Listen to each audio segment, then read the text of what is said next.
Good morning. Morning. How's everybody?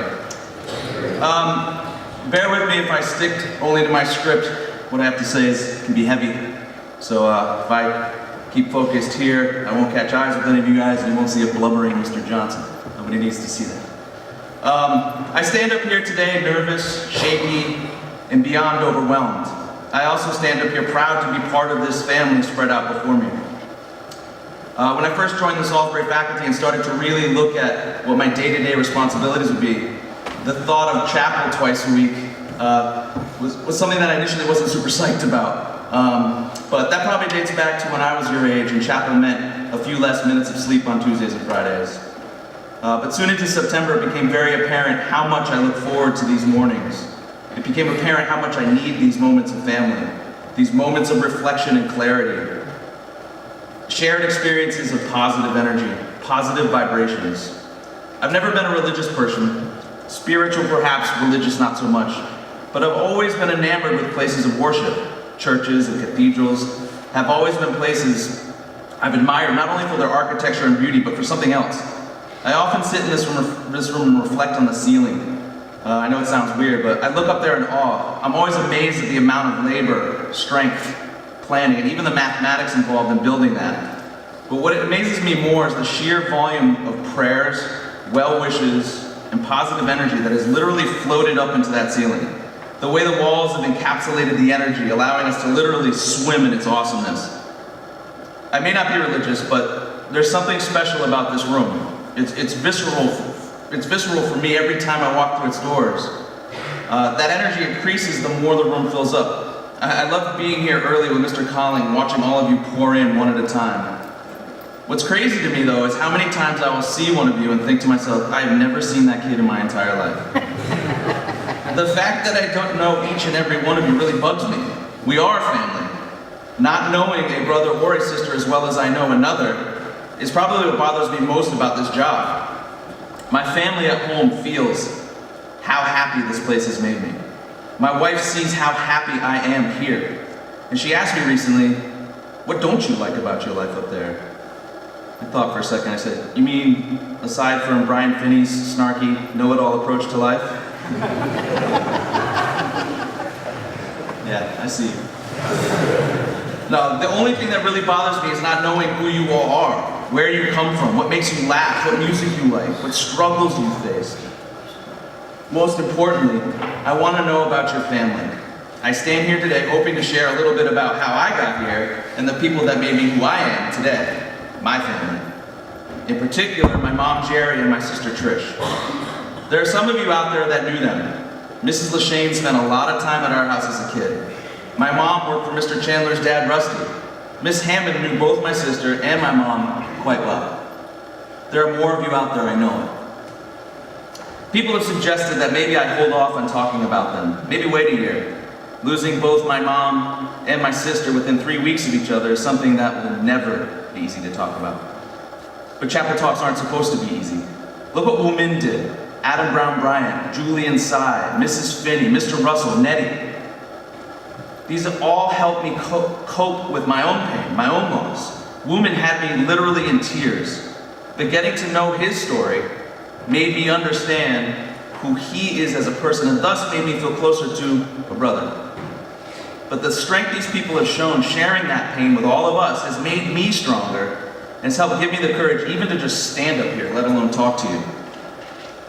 So, my mom, whose 78th birthday was yesterday, suffered from Alzheimer's for several years. It got to the point where she didn't even recognize me. She would smile and pretend, but she wasn't the same person I knew. The last few years were incredibly hard to watch. Here was this sweet, loving, adorable mama, now angry, forgetful, lost in her dementia.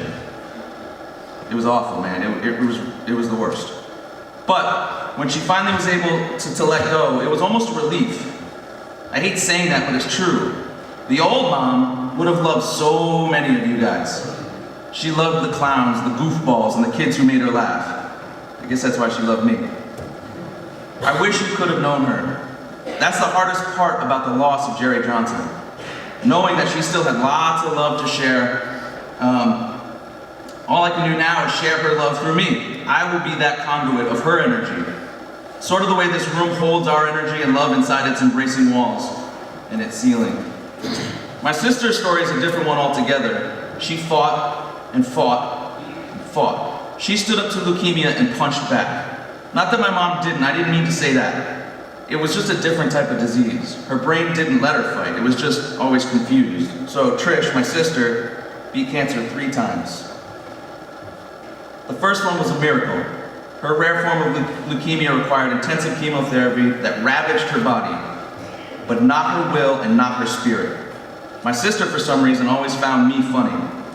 My job as a brother was to keep her laughing, keep her spirit lifted, buoyant, while she fought with her brute strength. My sister was a bad mammy-jammy, and I was the clown. Am the clown, I guess. One story she loved was about my Hartford half marathon bid. After you hear this, Colin Hively will probably say, "Sweet humble brag, bro." I don't think he's here, but. So I'll go off script a little bit for this one, and I'll try to keep it short. So my wife is a big marathon runner. She's run the Hartford Marathon 6 times, a couple other marathons. And she finally convinced me to attempt a half marathon. Me. I don't know if you guys have seen me run. Oh yeah, you saw me on the basketball court. But anyways, I started training in March for the October half marathon. So I was getting in shape. I was up to 5, 6, 7 miles. Got to the 9-mile mark, and I tore my calf muscle. It was like August, and the race was in October. And so the doctor's like, "You can't run." I was kind of like, yes, back to Mickey D's I go. But my wife kept training, and we showed up at the Hartford half marathon, or the marathon, the night before in our RV, and we go into the Excel Center to get our bib, and it's crazy, it's all exciting, and everybody's cheering, happy, and I'm like, there's a table that you can still register. And I'm like, why not? I'll just register. I hadn't run in a month and a half. So I register, but the worst that happens, I lose $80. So the next morning we get up and we start running and running. She breaks off for the full marathon, and I go with the half marathon people. I'm getting like 3, 4, 5 miles. I'm like, all right, I got this. You know, I was tired, but I did it. And there's people, there are kids cheering and going crazy. 7th mile, there's these little kids like cheering, and I decide, I'm gonna do a cartwheel. Why? I don't know. Why on earth am I gonna do a cartwheel? So I throw down a sick cartwheel, like just big man spinning, right? And I land, and I had just run 7 miles, 6.5 miles, and I'm like, whoa. And I was dizzy until the 9th mile.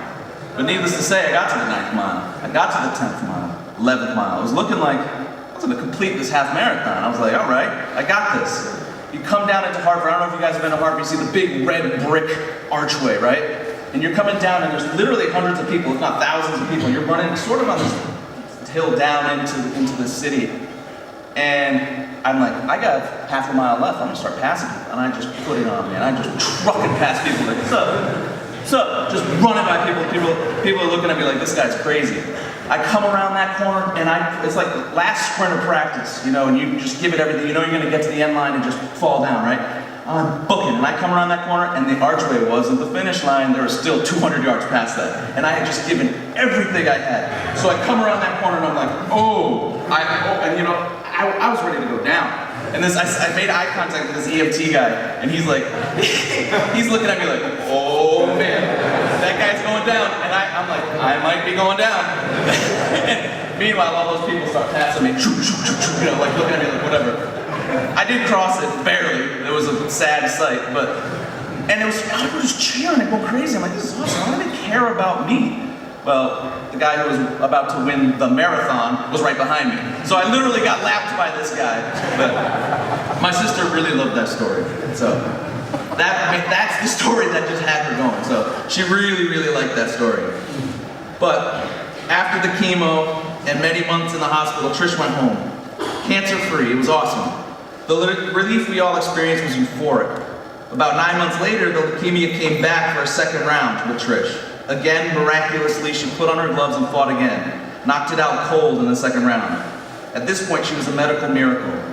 So when round 3 came around, our hopes were not high. The chemo this time was the same as it had been, but her immune system had taken such a beating that her spirit was not the same animal as it was in the first 2 rounds. She was losing when we all saw it. The pain and misery brought on by the chemicals being circulated through her body brought her down to a deep, dark place. She didn't want to see us. She wanted to be alone and face the demon on her own. But we were all so worried about her, so I went anyway. In her dark, dreary room at Hartford Hospital, I brought my A game. I repeated the marathon story, but with more ridiculous Johnson embellishments and physical comedy. She smiled a bit, even laughed a little, but it was clear that she was not in the mood for my antics. A week later, we received news from her oncologist that she had beaten it again. What? How is this possible? She truly was the strongest person I knew ever. She was to be released from the hospital in 5 days' time. Somebody, something, had reached down and protected my sister.